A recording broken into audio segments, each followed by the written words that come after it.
এতগুলো নৌকা একসাথে দেখবো আমি ভাবতেই পারিনি। হঠাৎ করে প্ল্যান করে দুজনে ভাবলাম একটু রায়পুরে যাব ঘুরতে। তাই বেরিয়ে পড়লাম রায়পুরের দিকে ঘুরতে যাওয়ার জন্য। তারপর চলে এলাম রায়পুরে।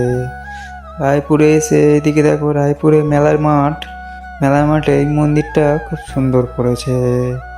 তারপরে আমরা চলে গেলাম একটু ভিতরের দিকে। ভেতরের দিকে গিয়ে একটু ভাঁটা ছিল বলে নিচের দিকে নামলাম।